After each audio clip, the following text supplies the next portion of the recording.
toda solicitud que un vecino nos haga llegar tiene que ser a través de oficina de parques, ¿no es cierto? Se le entrega un formulario a la persona de puño y letra se identifica, su nombre, su root, su dirección, dónde está la problemática, porque a veces puede que no esté frente a su casa, puede que esté en una plaza cercana, da lo mismo, pero que explique de la mejor manera por qué necesitaría intervenir el arbolado. Si acompaña fotos es mucho mejor, eso ayuda cuando uno llega a terreno uno ya tiene más o menos la idea formada cuando hay fotografía, ¿ya? Así que eso se agradece cuando los vecinos argumentan, digamos, la necesidad con fotografía. Cuando nos llega al departamento hacemos una visita técnica, ¿ya? Yo tengo una colega también ingeniera forestal al igual que yo, y nosotros hacemos un informe técnico en el cual evaluamos y decimos si procede o no lo que nos está solicitando el vecino. No porque un vecino me pida podar el árbol afuera de su casa, eso tiene que hacerse sí o sí. Eso es una evaluación técnica responsable en la cual nosotros decimos cuál es el objeto, cuál es la necesidad de poda real, y si no hay esa necesidad o si la hubiera, ahí nosotros definimos qué intervención es necesaria, siempre cuidando el bienestar del árbol. También decir que la poda no es una actividad que se tiene que realizar necesariamente todos los años como algunas personas creen, ¿ya? Acá nosotros claramente somos una comuna agrícola y por lo tanto tenemos la actividad frutal muy fuerte en la comuna. La poda de los frutales, ¿por qué es tan drástica? Porque el objeto de esa poda es concentrar la energía de crecimiento de esos árboles en la generación de frutos. Por lo tanto, al agrónomo no le interesa tener árboles grandes que den sombra, porque lo que él busca es que ese árbol puntual, ese frutal, genere X fruto. La poda es algo puntual, responde a cómo el árbol interactúa con la ciudad. Si yo tengo un árbol cercano a un semáforo y tiene ramas que tapan la visual del semáforo, claramente necesita poda en realidad, y cortamos solamente las ramas que estarían provocando el tapado del semáforo.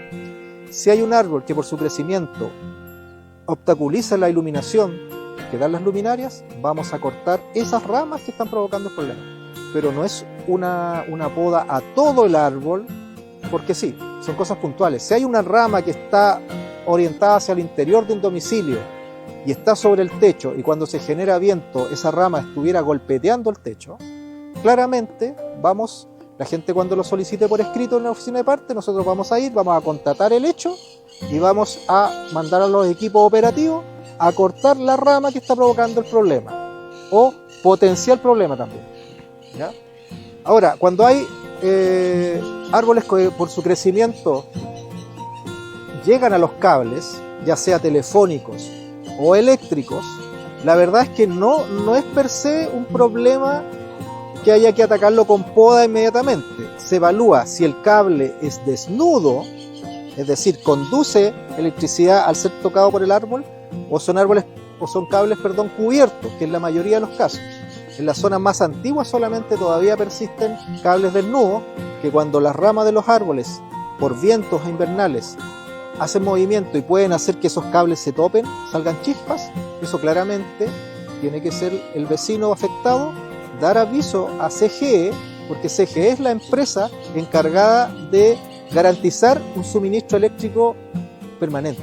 Si bien nosotros como municipalidad tenemos la administración del arbolado urbano, nosotros solamente respondemos a situaciones de árboles sacando el tema eléctrico de lado, porque nosotros corremos un riesgo también al trabajar con electricidad, con líneas vivas, y por lo tanto tienen que recurrir a la empresa especialista. Nosotros ahora estamos acá en el Parque El Diamante y es bueno que podamos usarlo como ejemplo de por qué los árboles dentro de los parques no son iguales que los que tenemos siempre fuera de las casas.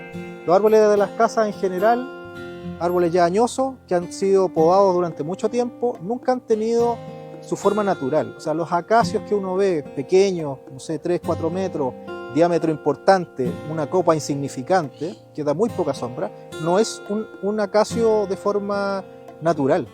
Nosotros acá en los parques tenemos la posibilidad de ver cómo las especies distintas que existen se pueden expresar de manera natural.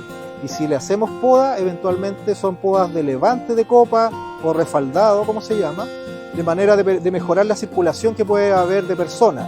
Si hay árboles que están cercanos a calles, también le hacemos levantes para que vehículos mayores, ya sea camiones, buses, no golpeen ramas, como a veces sucede, porque esas ramas posteriormente se van a ver afectadas y pueden provocar caídas intempestivas que pueden provocar daño a personas o a infraestructura, vehículos, etc.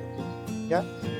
Es importante eso. Toda solicitud, por favor, por escrito, se le va a dar una respuesta dentro de los 30 días, por sí o por no, y como tenemos muchísima demanda en esta época de poda, muchas veces no es rápida la respuesta como quisiéramos porque tenemos muchas solicitudes, pero sí en esa respuesta formal que le damos un rango de tiempo donde eventualmente iríamos a hacer el trabajo que se nos solicita.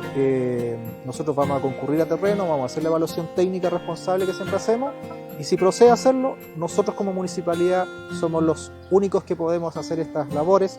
No le entregamos la responsabilidad de poda a los vecinos porque los vecinos no son especialistas en el tema y por lo tanto muchas veces, aunque sea con buenas intenciones la intervención, normalmente provocamos un daño en los árboles que después nos obliga a futuro a hacer recambios.